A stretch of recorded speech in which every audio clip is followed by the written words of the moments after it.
It's a pleasure to be here, and I'll add a little bit more to my career just to bring myself into the room, get grounded, and let you know a little more about who I am and why I got into environmental things. I grew up in northern New Jersey, Manhattan area, pretty inner city type of thing, not much nature, and really found that when I did get out into nature, it just nurtured me, nourished me in ways that many of you probably experience yourself, but certainly it was a good escape. And for growing up in an inner city, at least I was using that to escape rather than drugs and alcohol and other things, which a lot of my colleagues and friends were. I went to Penn State for Pennsylvania State University, and I was there. I was actually the head of student government at a certain point, and I was there during 3 Mile Island, which was, as some of you may recall, I mean, that's now 30 years ago in 2009. It was 1979 that the power plant there had a radiation leak. And it was pretty scary for us as students. I mean, me being on the student government board representing my class, I got the opportunity to meet with the power plant operators and the legislators, all of whom really didn't know what to do and were equally afraid about what was happening, what had happened. We're trying to figure out how to resolve it. And all we knew was that they were telling us, okay, you're going to bring the women, the children, the older people, the sick people to the university grounds, and they would be staying at in our gymnasiums, dormitories, cafeterias, and around the campus. And so it was just a lot of fear. I mean, that was my real introduction to heavy-duty environmental things. And I figured, while I sat in those rooms with the power plant operators, I thought, they look equally afraid, and I need to put myself in their shoes and understand. And I was pre-law at the time, and I found myself sympathizing or empathetic with their stance, as well as the legislators who were like, look, I just got voted. I certainly didn't think something like this would happen. And so we're all just trying to negotiate what the solutions would be. And I took it upon myself to really study nuclear energy at the time and understand, why were we using it? What were the issues related to waste? What were the issues related to leaks? How come it was being, proliferated so well in places like France and around the world? And what were some of the real issues and whether we should be doing it. So I did that. I became part of the whole anti-nukes effort. It was, during that time, the late 70s and early 80s, they had a lot of protests in D.C. and concerts and all kinds of things. And it was, so that was my foray into environmental things. I decided to shift from being a lawyer to a mediator, an environmental mediator, and I studied that for a number of years. I actually went to Amsterdam. I studied that for a couple of years there. Came back, studied it at Harvard. They did the Harvard Negotiation Project. UC Berkeley had a good program. Boulder Center for Dispute Resolution had a wonderful program. So I just really immersed myself in arbitration, mediation, environmental dispute resolution, conflict management.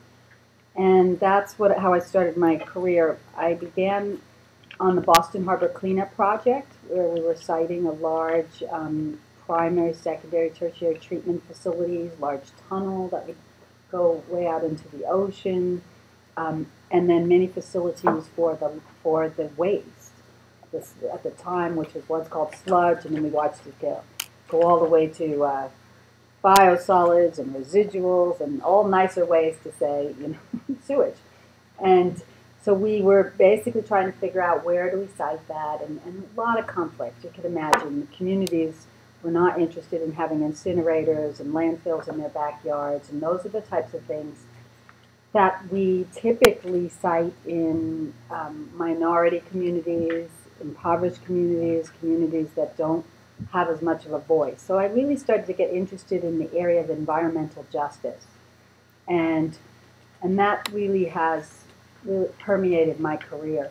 One of the things I learned during that time was that I should make myself dispensable. Initially, when the gentleman worked hard to bring me into the Boston Harbor Cleanup Project, he said, I want you to, initially, right off the bat, I want you to make yourself dispensable. And I thought, well, I thought I was special, and that's why you brought me here, and you really wanted me.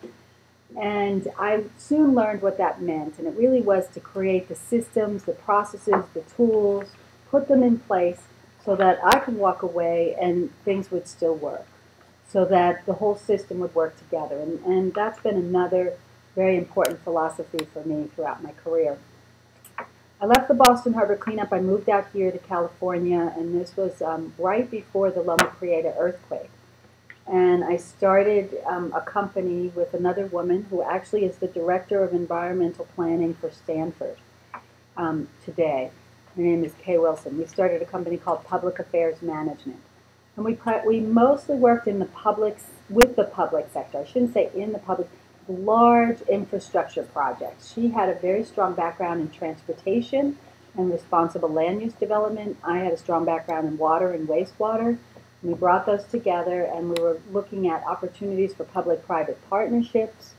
We were mostly working with communities where either the government or a foundation or somebody else would fund the relationship, the mediation endeavor that we were taking on to either cite something, to clean up something. So from that point on, I would have to say I worked on almost every major project you could imagine in California. I helped negotiate the Bay Delta Agreement. Many years ago, worked on all of California's water issues, from Central Valley Water Improvement Project, and did a lot with agriculture, municipal and industrial, and environmental conflicts of how do we give water back to the fish, how do we, all of those issues. Also worked on the deregulation of utilities. So the fossil fuel plants to begin with, and then the hydro plants. When I was doing that, did a lot of ocean stuff as well, because we were, you have power plants that are often dumping their water out into the marine environments, and that's a big issue. Worked on all the base closures, lots of Caltrans projects. One of the biggest projects I actually worked on was the Cypress, which was the structure that collapsed during the Loma Prieta earthquake, and I worked on that for the whole 10 years. And that was a real lesson in environmental justice as well, because this was a community that had been disrupted pretty heavily in the 50s by the siting of the freeway. And a lot of their parents actually stood out in the middle of the freeway in front of the bulldozers and said, "You can't put this here, it's going to destroy our community."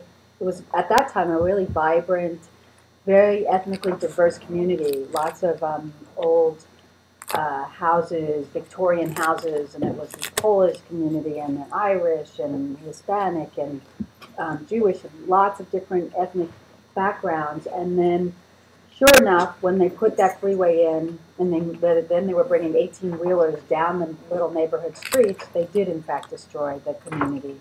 And as many of you know, West Oakland today is pretty bad shape, and it's just starting now with the removal of the cypress to get generating some income from some businesses connected to the port. But it's still struggling community, a lot of crack houses and a lot of poverty. And so it really, for me, was a continuation of the whole emphasis on environmental justice. I ran the job training center there and the environmental communications and community relations. About 12 years ago, I met a senior vice president at Hewlett-Packard who asked me to come in to use some of my skills. Initially, I said, "No, I don't do computers." I said, "I really do people and environment." And he said, "Oh, come on." I mean, I wasn't even, it was so funny. I'd spent 17 hours with him flying from Rio de Janeiro. And I was like, "Have a nice life." And he was like, "Well, give me your card or something." I said, "I really don't do computers." And largely because at the time, what was funny about it was that the environmentalists, some of the environmental groups, were beginning to embrace computers and were using them to send out a lot of their campaign letters and their protest letters to companies or to legislators, and also as a result, because they have limited resources and many of them are volunteers. They didn't have time to come to a lot of these meetings, so they would just send these materials out or say, "Well, I'll just look on the computer." So that's hard when you're trying to do mediation and conflict resolution. You actually need the people there, and you need the physical presence of them, and it's a pretty long and engaged process. So I meant it when I said it to him. I said, they're getting in my way right now in terms of my job. But I decided to respond to him. He was persistent and asked me if I would bring some of the skill sets into HP that I learned, from strategic planning to mediation to facilitation to bringing them more enlightenment around environmental issues.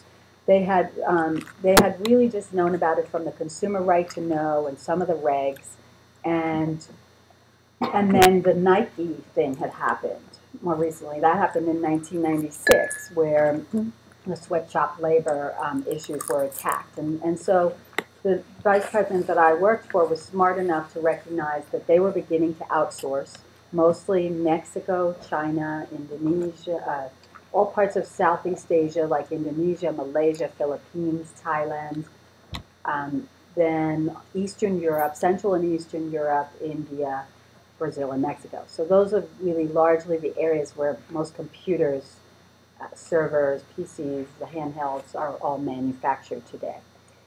And as they began outsourcing, he could see that they were just, doling out these contracts for cost reasons and certainly quality, but weren't looking at some of these critical issues. What was happening on the ground? How was the environment being polluted? How were the workers being treated? What was the health and safety in the factories?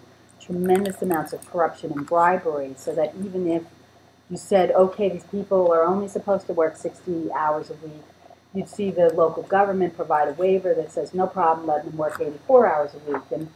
And so what you were trying to do somewhat by using the laws was being undercut or undermined by the corruption and bribery as well. And so, all part of unfortunately, the way the world works, and particularly in globalizing societies.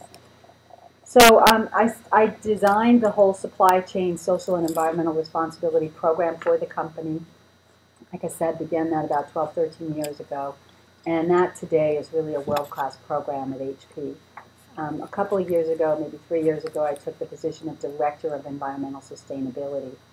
And as part of that, I was the sort of number one person in the company looking at the whole structure. HP is challenging in that you have the servers and services, the PCs and the printers, and they're all very siloed. And their messaging is quite siloed around environmental things as well. And so my job was really to step back and look at what did we have in common, and what kind of strategy should we have moving forward, and really much more far-reaching than the next 1, 2, 3 years. Like, where should we be in 10 years? What kind of company should we be? What should we look at? And when I say this, these are things like, and I'll talk a little bit about some of these things in the SSV talk, but the things like virtualization, that really enables people to not have to come to work physically anymore, and the whole teleconferencing space. It enables digital, print to digital, where people aren't printing as much anymore, but how do we really enhance and enable the digital environment? It's the whole smart grid concept of using servers, recognizing that the server is like the brain of the data center. The data center is the brain of, that's the smart grid.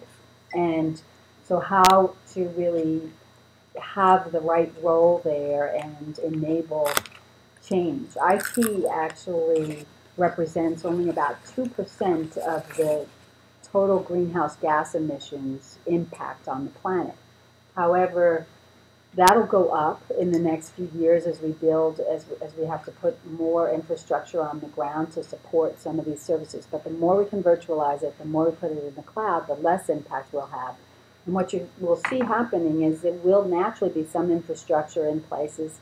So that'll go on the increase. You'll probably go up to 3 or 4% impact. But at the same time, as you're virtualizing and enabling all of these other sectors, you'll be coming down. So it'll always stay at about 2 or 3% is the prediction on its impact. But the more exciting thing is IT has this phenomenal opportunity to take things like publishing and completely change and transform the whole business model.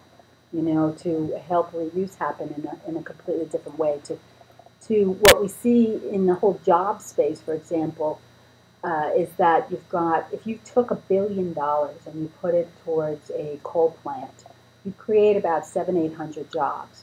You took that same billion and you put it towards a nuclear plant, you create about 1,300 jobs. Take that same billion, put it towards solar, you're at about 1,800. Wind is about 3,000. But green buildings, totally retrofitting infrastructure and changing to smart buildings and green buildings will create about 8,000 jobs. So, we're talking about orders of 10 times orders of magnitude. And so when we do hear some of the rhetoric around AB 32 and 23, and it's not really, the jobs are for sure in the green space. I mean, we know that in clean tech alone has brought 500,000 jobs into the state, brought $65 billion into the state, and a lot of that will stop if we don't see things like AB 32 moving forward. So let me get into SSV. I'm very excited to play the role as the chair of this organization. I've known about this organization for many years, and I think there are tremendous opportunities on how we can move forward. So what happened to our picture? Shall we turn off the light? Oh, is that it? Does it have to? We don't have to turn them all off. I don't like too dark. That's great. Okay, so we've got dark. And so we're going to talk a little bit about some of the issues in sustainability, what the landscape is in Silicon Valley for sustainability. One of the things, Mariana knows this, one of the things I did at HP was I spearheaded an organization called the Electronic Industry Citizenship Coalition, and it was bringing all the competitors together. So there was a point in time where I was looking at all the tools I was using for suppliers around the world, and I'm starting to realize that my competitors, as they got on board, would start bringing different tools, different forms, different surveys, different audits, different questionnaires, different corrective action plans, different trainings, and that this would really be inefficient, and it would more importantly overwhelm these growing emerging societies and our supply chain. And so I had this, drive to just bring us together and say, look, let's share everything. Let's be efficient. I feel the same about what's happening in Silicon Valley. I mean, there are probably 5-10 organizations at least that are overlapping in some way and all doing something around climate. So how do we pull our resources together, and I like to call it radical collaboration of nonprofits. We need to do something different around this space. So keep that in mind, and we'll talk some about the landscape. I'll talk more specifically about the goals that we have for Sustainable Silicon Valley. There's a really exciting project that we call EcoCloud that I probably won't get into a lot of detail just for time's sake today.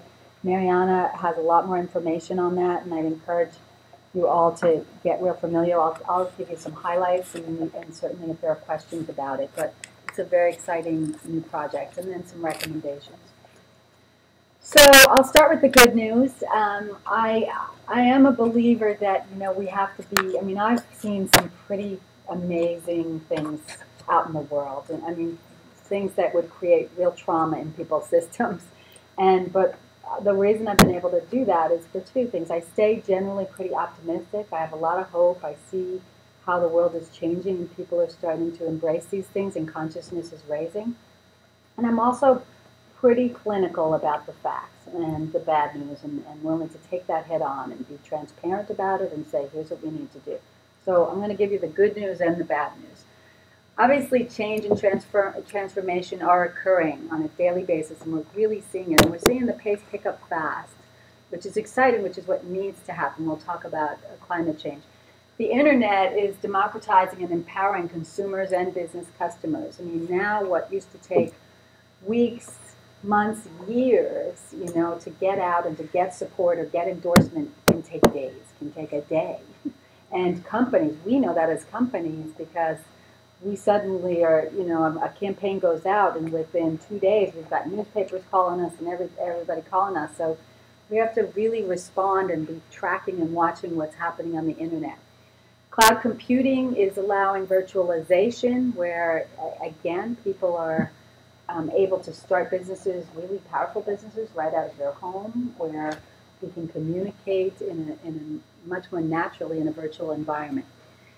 There are increasing incentives and rules out there for reducing our waste. I was mentioning to Joe, having been in the environmental field for 30 years, it's always been obvious to me that that if you reduce your waste, or you change your designs, that you're going to save money. I mean, I know that from personally. I put solar panels on my house. Yes, it's a capital investment, but at a certain point, I don't have any more electricity bills. And so it's really making that investment. We're seeing a lot more incentive programs. There are programs like EP, LEAD, Clean Water Act, AB 32, all have incentives and opportunities built within them. Of course, many businesses would say, but they're regulations, and we don't want increased legislation and increased regulation. You have to have the carrot and the stick. And particularly to level the playing field and to be able to punish the folks who aren't staying at the baseline even. And then green supply chains becoming much more popular. I think that people are also paying attention to raw materials. Also, when you're buying clothes, what farm is that? What farm is the cotton being picked at? You're buying electronics or jewelry. Which mine is that coming from? What's happening at that mine? What are the human rights conditions? So this is an area of increasing, I would say, information demand around it from NGOs, non-governmental organizations, and groups around the world. Especially also government and large companies, their environmentally preferred purchasing or procurement programs are really starting to ask a lot more detailed questions about this. And then designing for green. We all know that ultimately it's in the initial design where if we can make a difference, that's what will make the real change. We've heard of things like Cradle to Cradle, Bill McDonough's, Janine Benris does biomimicry, fascinating area if you don't know much about it. It's just mimicking nature's systems. Green chemistry, you've got institutes now coming out, green products, and so I think we're going to move more and more into the design space, and we're going to focus on that in SSB. The bad news. The rate of climate change is worse, and it's faster than it's anticipated by the IPCC from their 2007 report. We're obviously seeing much more severe weather, fire, floods, storms.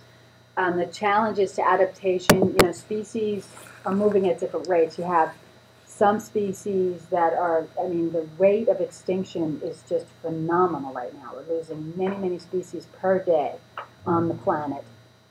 And similarly, though, if you've got changes in climate happening and some of these temperate weather patterns changing, you've got things like trees that, the weather's changing, and they grew well under these conditions. Now they can't just pick up and move. So what happens? So that's why we're seeing lots more funguses and beetles and diseases and things. So also billions of people are living near the sea level. I'm working on a project called the California Green Plan, and it's mimicked after a program in the Netherlands called the National Environmental Plan, the NEP, which started about 18, 20 years ago. And the concept is we need to look at things more systemically. But the Netherlands was the queen about 18, 20 years ago who said, we're not going to our grandchildren are absolutely not going to live here because we're under sea level. We're one of the first countries to go, and we need to start taking action and showing what we can do around this. And so we've got whole islands that are already starting to disappear, population. So what we're looking at is just billions of refugees around the world, and we all know how we've traditionally treated refugees. And then the food chain that will also be changed by the acidification and the warming of the ocean. So these things are for real. We're told that in 2050, if we are not climate neutral, but just moving towards, there is no discussion anymore. We're already there. And so I'm not a doomsdayer. It was funny, we had an eco salon a few months ago with the gentleman who started Ask Jeeves came in and spoke, and he's got this little presentation called A Really Inconvenient Truth, and it's the real facts behind the inconvenient truth. And it's fairly devastating. I mean, you can walk away from that and just go to bed for a year because it's like, how do we get ourselves out of this? But so I think there are actions to take, and what's exciting is we're seeing a bigger groundswell, and I believe a lot of the action is going to happen organically and from our youth and from people who are truly being impacted by this. Some of the open questions are: can we evolve our infrastructure and our business models fast enough to reduce the harm, to adapt to climate change, to allow the restoration of biodiversity and ecosystems, and more importantly, to prevent the societal collapses that are going to happen during this transition?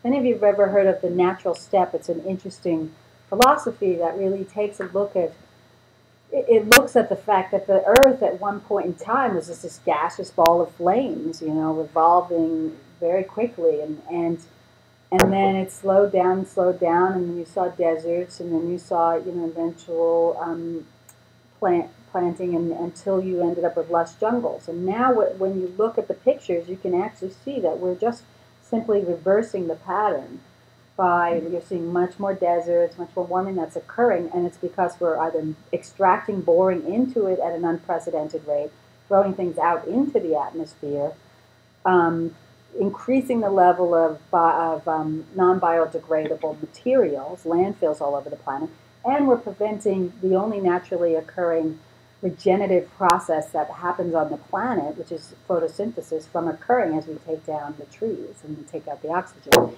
So the concept is basically we're putting the planet through this big experiment, and there's no knowing exactly what time it's going to just go, okay, back to a big ball of gaseous flames. And quite honestly, the Earth isn't going to be real emotional about that. It's cyclical, it's changing, but we won't live here. And so what's going to happen between now and then is what's interesting. We all know that things like 9/11 and some of the things that happen on the planet may happen because of the haves and the have-nots. This has always been the issue, and when we're in the have-nots, people are in real survival mode and fight or flight, and violence erupts. And so we're really looking at some interesting times as these weather changes really take hold as it relates to society.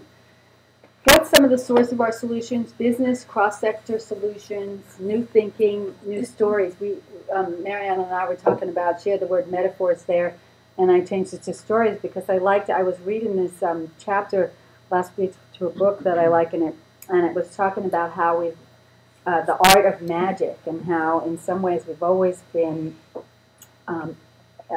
understood magic. And what it started with is it said, if you think about it, when we were little kids, one of the first things we learned was words. And what did we learn to do with words as soon as we got to kindergarten, first grade? We learned to spell. So that was the first spell on words. And then when we put a bunch of words together into a sentence, and the concept there was that what was the sentencing that was happening? And we were being sentenced to certain perceptions based on this construction of spells and words. And then from the sentences, you've got stories. And the stories, and then it went in to talk about the stories, and it says, and what do the stories make up? The stories make up history, just his story, and so we've been living, in a lot of these stories, and this is the way things are supposed to be. This is the paradigm. This is how you should operate. This is how you should produce. This is what you need. This is the American dream. This is, if you look at things like the Pachamama tribe, they're saying, look, you need to change your dream. That's what we're really asking for here. So story, and what I also liked was that they talked a little bit about the opposite, his story, which, largely a lot of the religious doctrines and things like that have some bunch of people sat down and started writing it down. It's their story of what happened, their perception. And my story is mystery. The connection there is mystery. And so that's still evolving, and we get the chance to do that. So what are some of those new thinking? And transforming existing institutions, changing the conversation that expects that we're going to have exponential growth in a finite system. Addressing the overproduction and overconsumption. And this is really the crux of it. If you haven't had the opportunity to see the story of stuff, get online and look at that. It talks a lot about the whole overproduction, overconsumption cycle. And then finally, the resilience of natural systems. I mean, this is what's most exciting. I mean, for many years, spent a lot of time up on the Kennebec River. And when I first started going there, I mean, it was, you couldn't go near. It was red tannic from, you know, the tanneries, logging that had taken place on there. You certainly would never swim in it. And when they stopped all that activity, it was less than 10 years that it was absolutely beautiful and completely swimmable. So Mother Nature really does have a way of bringing things back to life if we just let it alone. Some of the needs, we need solutions for scale and scope of the challenge. We need to highlight what's working. We need better collaboration amongst business, government, and nonprofits. It's not going to be just one of those entities. Business is out generally for profit, and government needs to continue to be the checks and balances on that. But more importantly, government can be the incentivizer and provide the environment for R&D so that business can take it to scale. The civil society and nonprofits playing a really critical role in reminding us of our values. Business investments going, so that's pretty much what they say. So moving beyond education to action, assessment, innovation. You can see on this graph just how sustainability has evolved. I mean, even the word sustainability, a lot of people have struggled with and said, oh, what does it really mean? And I mean, it's pretty clear in the dictionary, and when you look at it and you've listened to it, it's just, can future generations thrive on this planet? Are we making it so? And so, in the early part of this, it was all about 60s, 70s, reducing toxics, reporting, doing reporting on our greenhouse gas emissions, looking at green building practices, green processes. Now we're looking at things like dematerialization, biomimicry, design for sustainability, how we put whole infrastructures in that are much more planning oriented, and so that we can live in a different economy. It's just the word economy means to take care of one's house. It's not about finances only. It's actually to take care of one's property, one's house. So how do we improve that? As you can see along the axes, the types of things that have happened in, or how you go from just having things like a green team in a company, all the way to the whole industry being sustainable, and go from compliance all the way to thinking about it right from the outset. So this is a shift. We wanted to talk a little bit about what's happening out in Silicon Valley, and I'm not really going to put too much emphasis into what all these groups are doing, but they all exist, and several of them are focusing specifically on climate change, with different aspects of it. Some just to look at the policy, and others, to bring a system into life, for a whole sector. But I think what's also important is that all of us are having events, and in some cases those are confusing, and it's also confusing to some of the companies, that go, well, which one should I join, and why should I join that versus this, or which event do I go to, and so in a time when companies, especially in Silicon Valley, are really looking at consolidating and saying, look, I can only go to 2 or 3, prioritize. So the more we can really force that kind of radical collaboration, the better off we're going to be. And I think it's critical. And a group like this, can I think facilitate that dialogue. So it's something to think about, and certainly something that we would recommend. So here is specifically how we think philanthropy can help. Sponsor dialogues among the leaders about the systemic problems and solutions, and bring those down to earth. I like that concept of bringing sustainability down to earth. It's not this, let's, create a better world, a better planet, and all that, and then people are looking at it and go, well, that's just too overwhelming. I can't wrap my arms around that. What does it mean? Just really helping to understand how things are so interdependent on one another. You can't just solve one issue by solving just that they're bigger problems. Support organizations facilitating transformation of resource management. Especially put your focus on companies that are really focused on this. Build community among both citizens and institutions to increase societal resilience.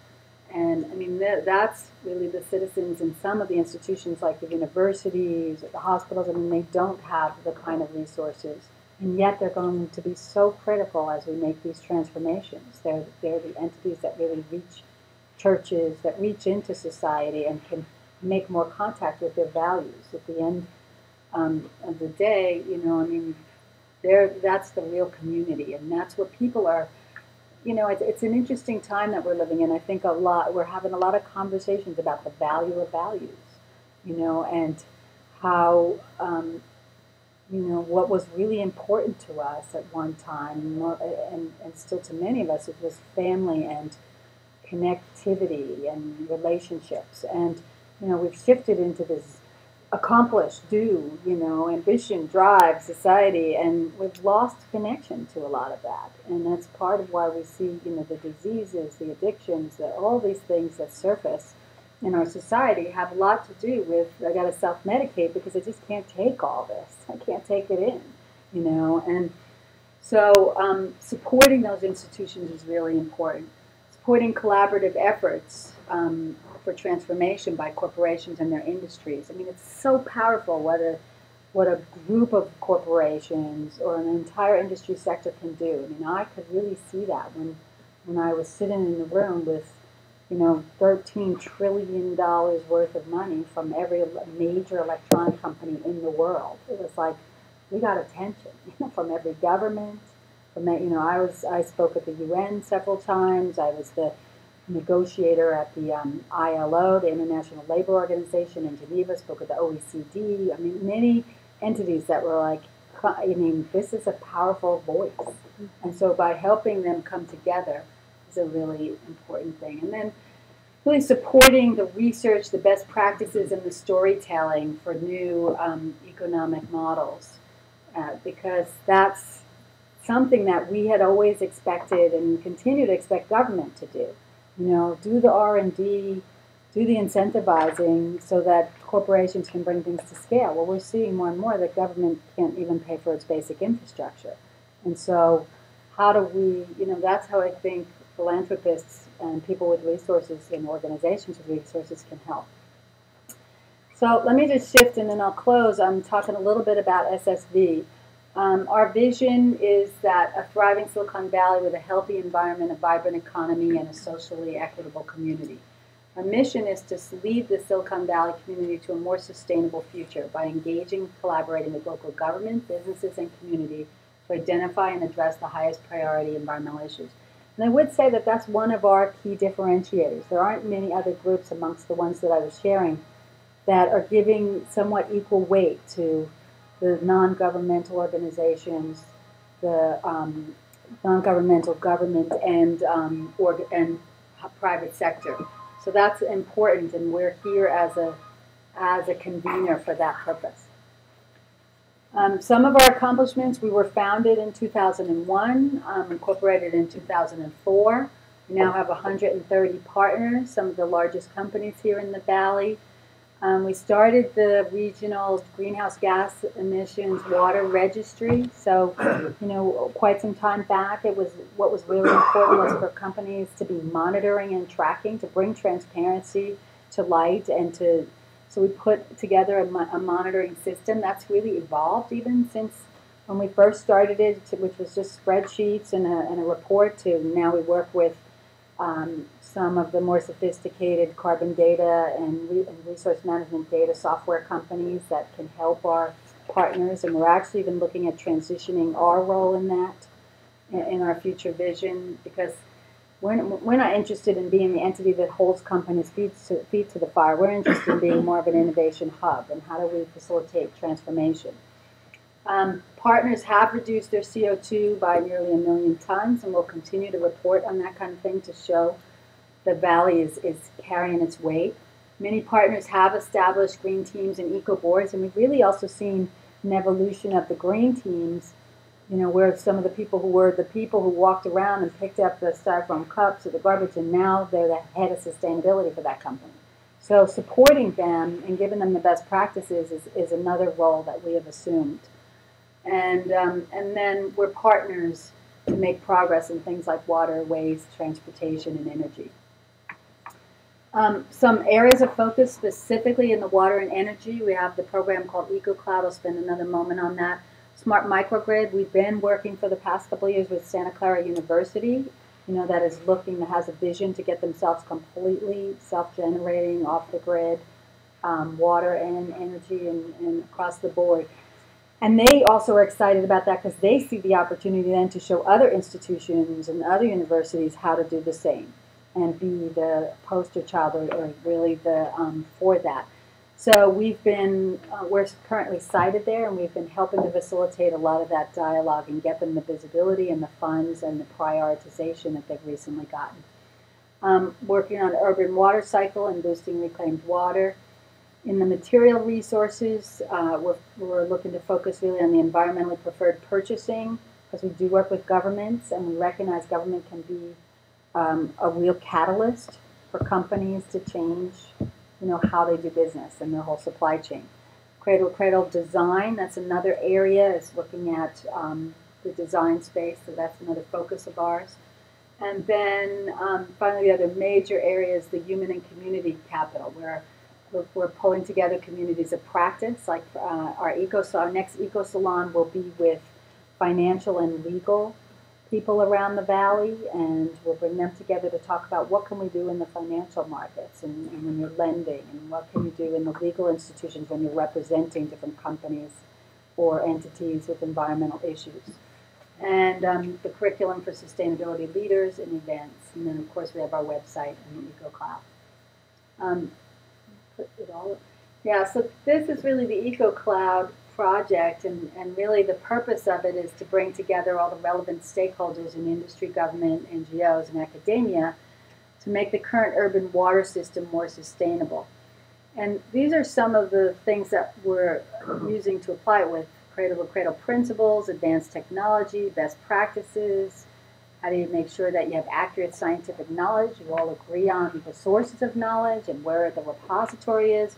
Whole systems integration, life cycle cost effectiveness. And what's exciting about this, and I won't go into detail, is that once we're done with, the urban water system, you can do this with any other resource, because it's going to create sort of a whole ecosystem of how you get information and how it gets back out, and it's connected to the whole virtual life cycle. And so would you add anything to that, Mariana? Yeah, I think there's two levels that EcoCloud has kind of two parts right now. One is person-to-person relationships, helping companies in the valley use reclaimed water in their cooling towers, which is about 40% of their water use right now, instead of using potable water use, reclaimed industrial water. And so we're having events to kind of show people how to do that, and sharing best practices around that. And then we're creating also a website with help from companies like SAP and IBM, where a lot of this information will be cited, but we're also creating kind of a social networking dimension where people can share information. So, for example, Eric Hawkins at Air Products has done a good job. He doesn't want to have 50 million phone calls. He can have his case up there, and people can go to the EcoCloud to look for it. And then there'll be other zones in the EcoCloud beyond water, but with this part of the water, there's also professors at San Jose State and Stanford who are working on mapping the urban water cycle and looking at where can you make investments in the cycle to do reuse of water and recapture of water based on where the energy and the costs are in the system, and be able to have that whole cycle show up there too, so decision makers can do scenario planning and understand really where's the water coming from and going.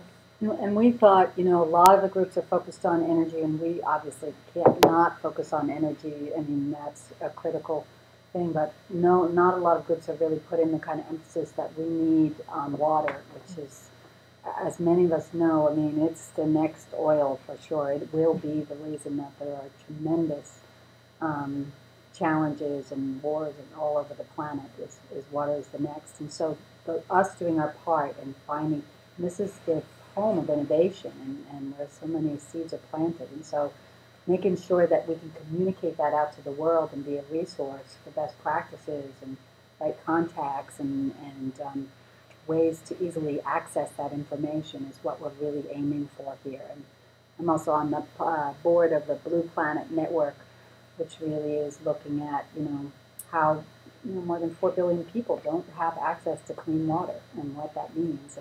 And similarly is supporting projects all over the planet, philanthropists that are supporting projects in Africa and India and all over, just a simple rain catchment program that will help people do things differently.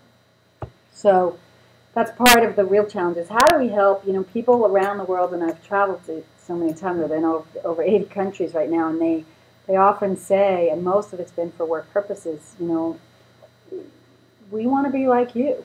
We want to have the luxuries that you have, and we want to have a house and a car, and we all know that well, there's a part of me that says you deserve that, and you deserve to have as good a life as we've had. They can't, and if they do, we're done. So the real question is how can we help them not make the same mistakes we've made?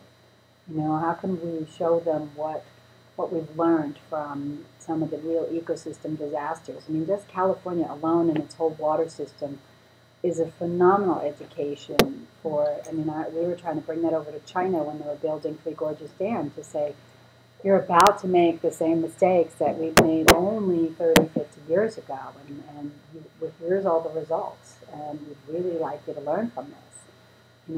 It's hard when the politics, the political will, and the money is all going towards short-term gratification.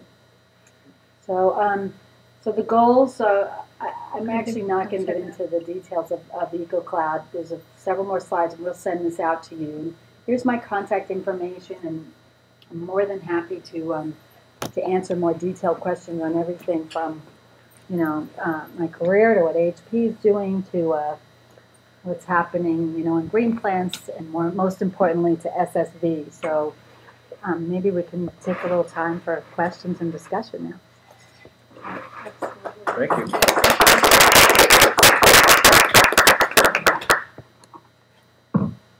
That was fantastic. Thank you very much. Thank you. Appreciate it. I was struck by one slide in particular where you talked about the role of philanthropy and the possibilities. Probably the most, a real relevant slide for us. Yeah. So. Yeah. Can you talk about that a little more? Yeah, because here we're starting a grant round. Yeah. A pretty significant grant round for us. Yeah. And we've kind of narrowed it down to some areas of impact, which we'll all be discussing a little later today. But any advice we could get on how to move forward or ideas would be appreciated. Yeah, as I mentioned, I do think that this concept of Mariana and I have started a process of going and meeting with, I think we've set up a couple of meetings with Silicon Valley Leadership Group. We're going to meet with Russ Hancock's group. This effort of how do we work together, and what does that look like? What is that, radical collaboration of all of these different sustainability groups look like? And how can we support that? And what structure would that take? And we're interested in playing a role in that because we're looking and we're going, okay, folks are some are just chasing the dollar someplace and going, there's clean tech, there's a profit opportunity, there's that, and that's fine. Or going after corporations because they seemingly have the dollars. My experience in the past few years is I watched HP's philanthropy budget go from 65 million down to 18, and the income, the same time frame I was there, and I've been there, the income went from 80 billion to 130 billion. So it's a very interesting dynamic. You've got lower margins, lower profit, and leaders in the community that believe that the money should go into different pockets, and I think that the more we can set examples on how to invest money wisely, and I truly believe in the business case for sustainability, and I think that's another area that wouldn't make it independent, but I would say, we've been weak in demonstrating the real metrics and the results of why it makes business sense, why it makes financial sense to go towards sustainability across the board. So supporting efforts in that space, supporting efforts that would bring us together to say, look, let's not be redundant, and let's make sure that the appropriate role remains for government and civil society. We're all focused on business because we think that's where we can get the dollars for membership or events attendance or things like that. Then we're missing the other crucial aspects of society. Academia, non-government organizations, and the government. So I think there's a lot more opportunity in public-private partnerships, a lot more opportunity around reallocating government dollars, and until we can get that together, so I would just say that's a big area. I think, so sponsoring those kinds of dialogues among the leaders. I think the first one, the Green Plan one, is very specifically around that, looking at things systemically, looking at how you can't just address water without recognizing its impact on energy, and you can't address energy without recognizing its impact on transportation, and you can't, and that they are integrated, and if we don't have, I'm sorry to be a little bit confusing and rambling on this, but one of the things that I don't think is everybody thinks that we'll just take it as policy or legislation, and while I'm a fan of appropriate policy and legislation, like I'm a real supporter of AB 32, I also think that by the time it often gets to execution, and by the time it starts rolling out, it gets so watered down, and everybody figures out, their piece of it, and that you could have been running so much faster by just getting the business community engaged, getting civil society supporting something, getting government to back it in some different way. I think that I had that experience lots of times in the company where I would say, well, we want to do this whole thing in India, we want to change our whole model a bit, well, let's just go do it. And everybody look and go, well, no, you got to get that backing from the CEO, and you have to do this. And I'm like, why do we have to do that? I mean, I'd rather just let's go do it, test it, and see if it works. And if it does, the CEO will gladly stand in front of the parade we started, And so I think that, just advancing these things without feeling like policy and legislation and who the next governor is going to determine all these things. I mean, yes, it'll have influence, but we see that it operates much more slowly. In the Netherlands, they were able to pass 237 policy changes to support that NEP. Could you ever see that happen in here? I mean, we can get one thing through. It's amazing, and there's just no political will. There's no, So I think that we have to, as philanthropists, as the business community, just sort of say, this is where we're going to put our money. This is where we're going to put our, on integrated planning and on things like this. The time when pollinators arrive at a location shifts from the time that the thing that needs to be pollinated is blossoming. Yeah. So what you're winding up with is that that's going to accelerate the kind of species loss, and create from a rich ecological type 3 ecological environment to more growth.